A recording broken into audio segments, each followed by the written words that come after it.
Hello बच्चों, कैसे हैं? सब ठीक है ना? तो बच्चों अभी हम लोग पढ़ क्या रहे हैं? अभी हम लोग पढ़ रहे हैं बायोमोलिक्यूल में सबसे इम्पोर्टेंट चैप्टर क्या है?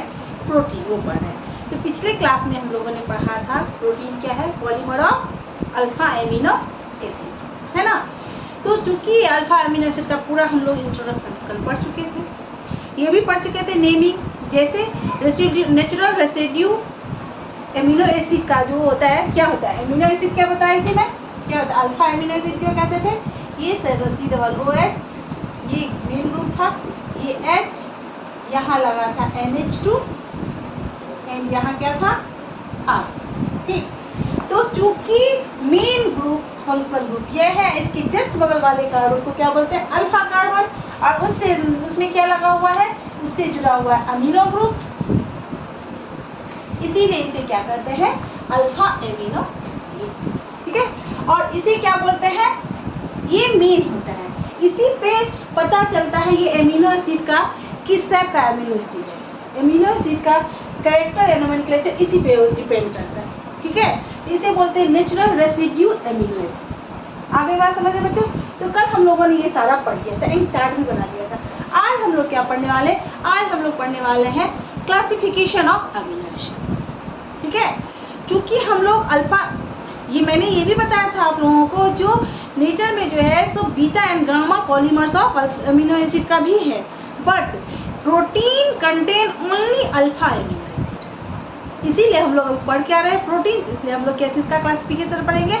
Alpha amino acid. तो ये जो है अल्फा एमिनो एसिड का क्लासिफिकेशन हम दो बेसिस पे करते हैं।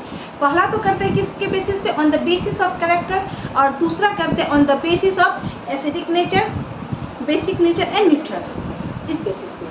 तो पहला जब करते हैं on the basis of character, उसको दो टाइप में डिवाइड किया गया है। कौन कौन? एक होता है एसेंशियल, एक होता है नॉन एसेंशियल। एसेंशियल क्या होता है, नॉन एसेंशियल क्या होता है, ये सब मैं अभी बता रही हूँ, ठीक है। लेकिन पहले मैं थोड़ा उसका इंट्रोडक्शन दे देती हूँ। तो एसेंशियल क्या हुआ? जो मेरे पास रहता है, ये नेचर का नियम है, जो खुद के पास रहता है उसका कोई वैल्यू नहीं होता है, लेकिन जो बाहर से आता है उसका बहुत ज़्यादा वैल्यू होता है। वही सेम टू सेम यहाँ भी है। क्या? तो एसेंशियल क्या? बहुत ज़्यादा जरूरी है। तो जो मेरा शरीर खुद प्रोड्यूस करता है, बहुत सारे ऐसे प्रोटीन हैं जो शरीर खुद प्रोड्यूस करता है, सिंथेसाइज करता है, तो उसे हम नॉन एसेंशियल बोलते हैं, ठीक। लेकिन जो हमें बाहर से, जिसकी जरूरत हमें बाहर से होती है जिस प्रोटीन की, उसे बोलते हैं एसेंशियल प्रोटीन। अब प्रोटीन का तो जो है ये मेन सोर्स तो बहुत सारे हैं। जैसे जो नॉनवेज खाता है उसके लिए तो मीट, अंडा, चिकन, ये खाओ तो सबसे अच्छा प्रोटीन का सोर्स है। लेकिन जो नॉनवेज नहीं खाता उसके लिए दाल, चावल, हरी साग सब्जियाँ, इस सबसे प्रोटीन मिलता है। पनीर, इस सबसे प्रोटीन मिलता है। तो ये प्रोटीन के क्या हो गए? सोर्स ऑफ प्रोटीन हो गए, ठीक है। तो इसे क्या कहते हैं? ये जो सोर्स ऑफ प्रोटीन है जो हम बाहर से लेते हैं उसे बोलते हैं एसेंशियल प्रोटीन, जो हमारे बॉडी के लिए बहुत जरूरी होता है ना? बॉडी के लिए जरूरी है प्रोटीन। तो चले अब हम लोग क्लासिफिकेशन कर दें। तो पहला करते क्या था? ऑन द बेसिस ऑफ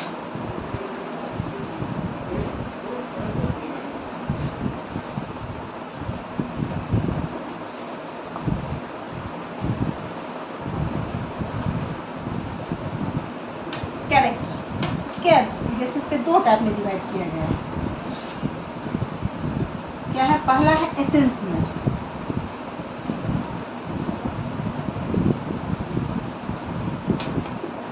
और दूसरा क्या है बच्चों? Non essential.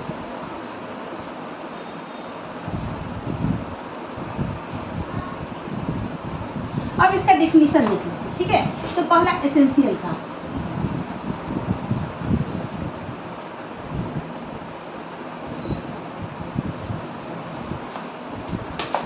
those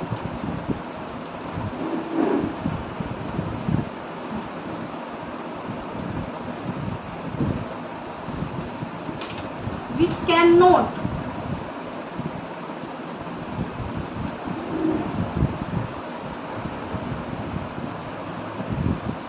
synthesized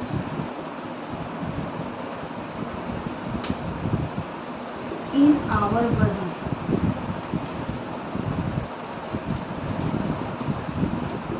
ऐसे अमीनो एसिड या प्रोटीन जो हमारा बॉडी खुद क्या नहीं करता है? सिंथेसाइज्ड नहीं करता है, उसे क्या बोलते हैं? उसे बोलते हैं एसेंशियल अमीनो एसिड। उसे क्या बोलते हैं बच्चों? Essential amino acid. Have to be, उसे कैसे लिया जा सकता है? Have to be provided externally, have to be provided externally. इसे बाहर से दिया जाता है, इसे क्या कहते हैं हम? एसेंशियल प्रोटीन बोलते हैं। एंड नॉन एसेंशियल किसे बोलते हैं? दो sorry non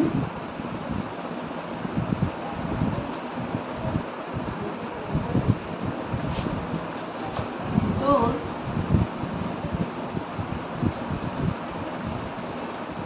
that can be produced या synthesized, that can be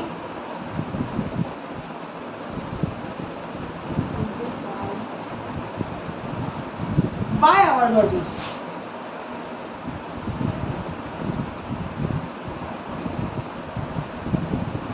इस तरह से हम लोगों ने देख दिया अंदर बेसिस ऑफ कैरेक्टर कितने तरह के होते हैं। प्रोटीन बोले या अमीनो एसिड दो तरह के क्या होता है? एसेंशियल होता है, एक नॉन एसेंशियल होता है। एसेंशियल किसे कहते हैं? जो हमारा बॉडी खुद सिंथेसाइज नहीं करता है, खुद प्रोड्यूस नहीं करता है, इसे हमें बाहर से लेना पड़ता है। नॉन एसेंशियल किसे कहते हैं? जो हमारा बॉडी खुद प्रोड्यूस करता है। अब आते हैं on the basis of basic acidic and neutral nature. चलिए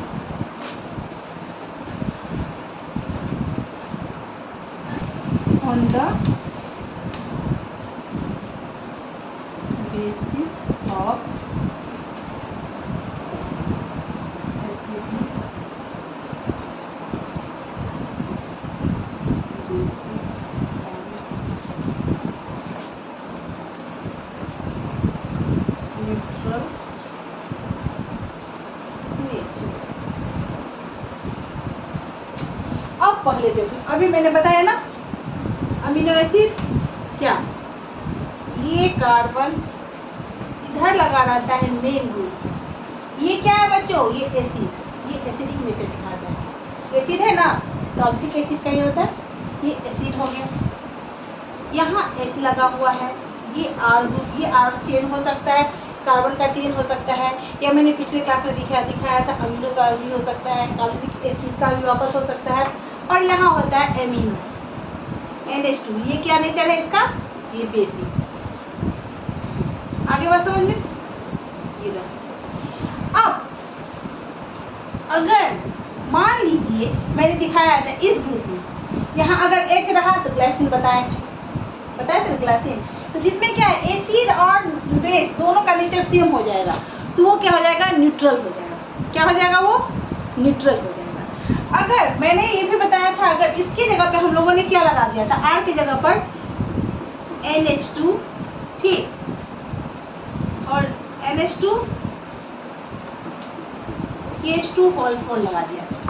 तो यहाँ पे क्या है? इस COOH से ज्यादा ग्रुप किसका आ गया? NH2 का। NH2 ज्यादा हो गया CH2 से, हो गया ना, COOH से। तो ये जब हो जाएगा तो ये क्या हो जाएगा?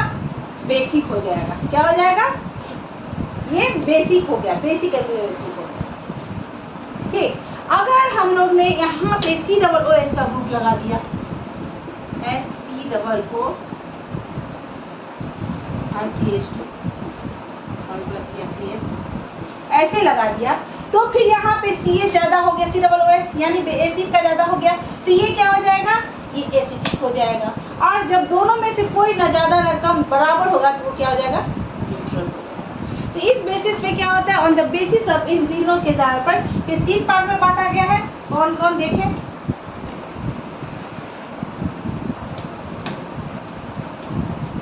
Acidic,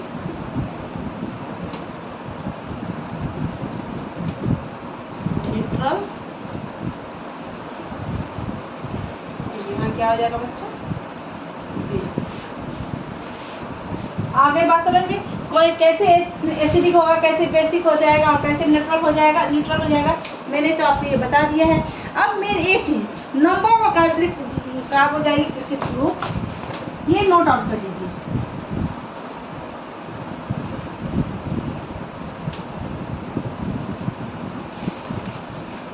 number of carboxylic group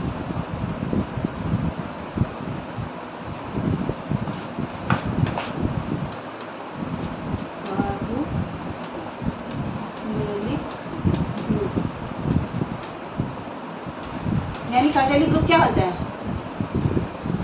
उसको X से रिप्रेजेंट करेंगे। X बराबर COOH एंड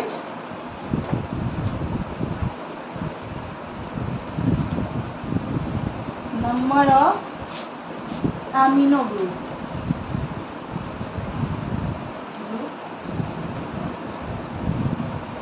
Y से डिनोट करेंगे, Y बराबर NH2C। ये नोट आउट कर लीजिए। आगे बात समझ में। तब एसिडिक कब होगा, कब जब X ग्रेटर देन Y, तो ये हो जाएगा acidic. When X equal to Y, तो ये क्या हो जाएगा, neutral. And when X less than Y, ये क्या हो जाएगा, बेसिक हो जाएगा। इतनी बात समझ में आ गई बच्चों। अब इसका एग्जाम्पल देख लेते हैं।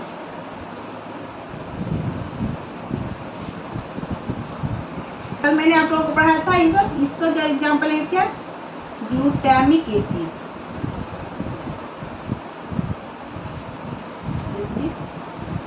और एस्पार्टिक एसिड। कहते हैं ग्लूटामिक एसिड एंड हो जाएगा एस्पार्टिक एसिड।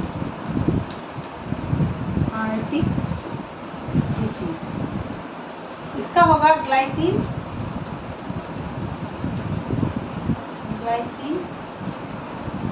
है ना, इसका हो जाएगा ग्लाइसिन एंड दूसरा क्या हो जाएगा, एलामिन।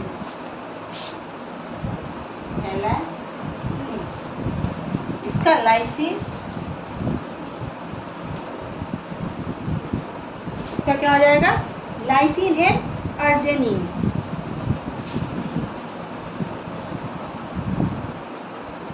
ये इसके एग्जाम्पल हैं। तो आई होप आप लोगों को क्लासिफिकेशन समझ में आ गया होगा। अब हम लोग कहाँ जा रहे हैं, अब हम लोग इसका प्रॉपर्टीज जानेंगे। क्या जानेंगे, प्रॉपर्टीज ऑफ अमीनो एसिड। उसके बाद नेक्स्ट क्लास में हम लोग ड्यूटर आयन पढ़ेंगे, जो बहुत ही इंपॉर्टेंट है, आप लोग के एग्जाम में बहुत आने वाला है। ठीक है, तो अभी हम क्या पढ़ने वाले हैं, आप प्रॉपर्टीज ऑफ अमीनो एसिड। चलिए, प्रॉपर्टीज ऑफ अमीनो एसिड।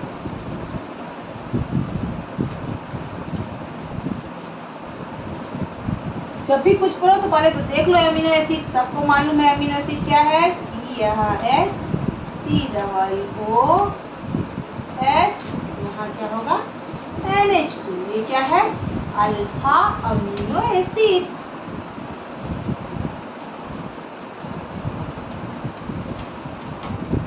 ये हम लोग पढ़ भी चुके हैं।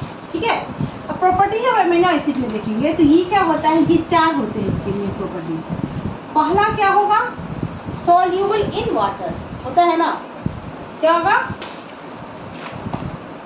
Soluble in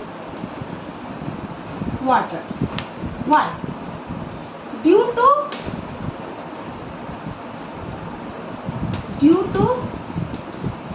H bond in किसके बीच में, COOH and NH2। Hydrogen bonding, क्योंकि बहुत आसानी से इसमें क्या बन जाएगा, हाइड्रोजन बॉन्डिंग। किसी भी कंपाउंड में H बॉन्ड बनने के लिए क्या क्या चीज की जरूरत होती है, किस किस चीज की जरूरत होती है बच्चों, मेन जरूरत है H फॉर H बॉन्डिंग। जरूरत किसकी होती है,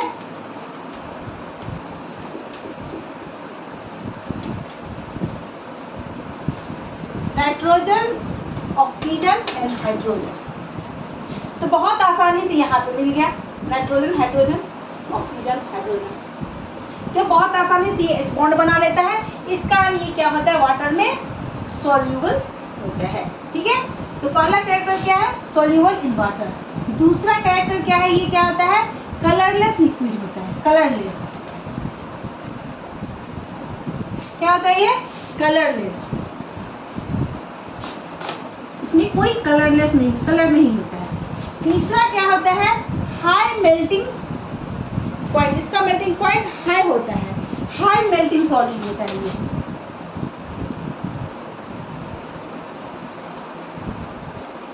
high melting solid.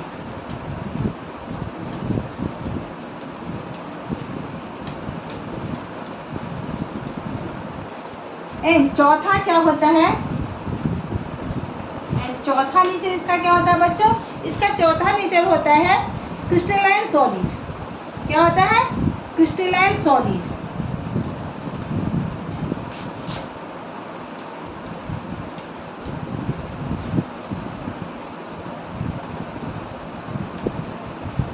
Crystalline solid कैसा हो, किसके कारण होता है, ड्यू टू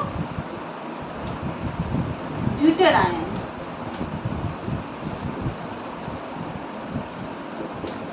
ये इसके मेन 4 क्या होते हैं, प्रॉपर्टीज होते हैं। और सबसे ज़्यादा मेन प्रॉपर्टी इसका होता है ये क्रिस्टलाइन सॉलिड, जो क्या होता है, किसके कारण होता है, ज्यूटर आयन। इस कारण हम लोग क्या पढ़ेंगे नेक्स्ट क्लास में, ज्यूटर आयन। तो आई होप आज मैंने जो आप लोगों को पढ़ाया हल्का फुल्का था, वो बहुत अच्छे से समझ में आ गया होगा, बहुत मन लगा होगा पढ़ने में। तो जिन्होंने सब्सक्राइब नहीं किया है जल्दी से सब्सक्राइब कर लीजिए, और जितना हो सके क्या कीजिएगा, शेयर कीजिएगा, और लाइक और कमेंट जरूर कीजिएगा। तब तक के लिए टेक केयर, बाय बाय।